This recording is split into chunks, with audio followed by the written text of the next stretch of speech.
This is lecture 11b for Calculus 2 on the infinite series. A series, as you probably well know, is the sum of the terms of a sequence. We're concerned here with the infinite series. That is, we're summing over an infinite number of terms. In this case, the ordinary rules of arithmetic as we understand them for a finite series, those no longer apply. Okay? And what we're really looking for, though, is does a series converge or diverge? As we add up more and more and more terms, is it converging to a real number or is it diverging? We can usually determine this, but if it converges, we'd like to know its limit. Unfortunately, we aren't always able to determine its limit, even though we can tell that it will converge. We can look at the series as in terms of absolute convergence, and that is we can look at the convergence of the absolute value of its terms. If that converges, we say it converges absolutely. In conditional convergence, the series itself converges, but the absolute values, the series of the absolute values, diverges. And that's what's written right here. Okay, so here is absolute convergence. Conditional convergence, the series itself converges, but if you take the absolute value, it diverges. And except for the integral comparison test, except for that test, the answers to the question of convergence versus divergence, absolute convergence versus conditional convergence, those answers are not found in the series itself. Instead, they are found in two sequences associated with the series, the sequence of partial sums. Here I would be summing over n terms. If you remember from the first lecture here, let me get the pen. Okay. If I can't find the pen.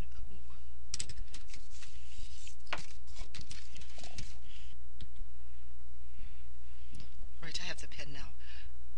Alright, when we defined a sequence, look at a to the n was a counter. Say, we use a harmonic sequence, 1 over n.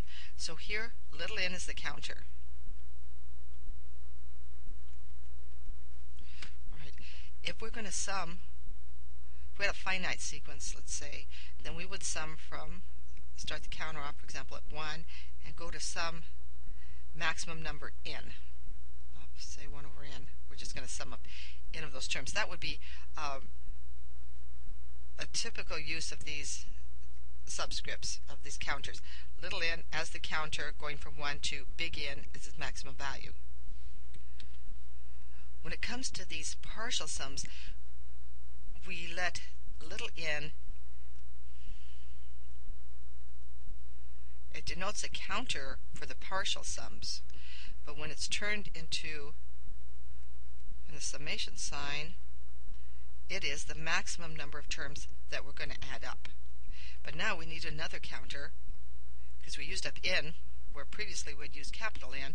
Now we've used little n, so we have to use another counter, and we'll use k or any variable. Typically for counters, of course, we use I, j, k, l, m, and n, sometimes p and q. Okay. So when you see this n here, you have a sequence of partial sums. So S1 is the first term. S2 means you added 1 and 2 together. S3 means you added 1, 2, and 3 together of those terms. But you see it plays a double role here as the maximum number of terms that you're going to sum, that you're going to add up. So that is the first sequence associated with a series that we look at to find out about convergence. The second sequence is just the sequence of terms itself, the a to the n's. Now, from these two sequences, we have associated with them a group of theorems or tests. Actually, they're tests in this case. We use them as tests for the convergence or divergence of the series. So right now, for the rest of this introductory lecture, I'm just going to summarize those theorems, sort of to make a roadmap of where we're going with this. So if we are looking at the convergence in terms of the sequence of the partial sums, then if these partial sums converge, then the series converges and they converge to the same limit. So we say that this series from n equal 1 to infinity is equal to, it's the sum over all those infinite number of terms is equal to the limit as n goes to infinity of the partial sums s to the n. If these partial sums diverge, then the series diverges as well.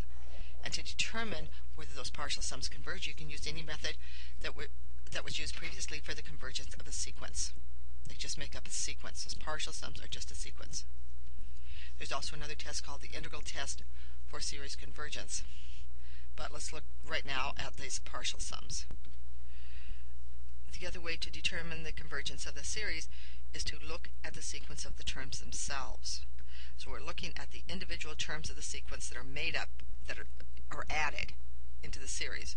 Okay, and we're going to divide these tests into two categories. One test is going to be if all the terms are positive, right? And then we have these: the nth term divergence test, a comparison with other well-known sequences, the ratio test, and the root test. In the other category, the terms alternate in sign, and then we can use the alternating series test. It might seem restrictive to say that we can only consider the positive terms, consider cases in which the terms are positive, but that isn't so restrictive. And here on the slide is a reason why. Here's an important theorem. If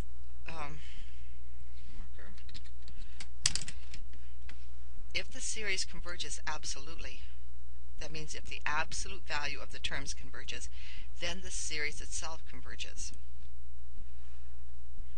This means that all the tests for positive n are applicable because we just take the absolute value of the series, absolute value of the terms. Those are positive, and so we can use those tests. If it converges, those absolute values converge, then the series itself converges. Absolute and conditional convergence also give an interesting result. All right, what is the difference between absolute and conditional convergence? Absolute convergence means that the sum of the absolute value of the terms converges. I'll write that here. So for absolute convergence,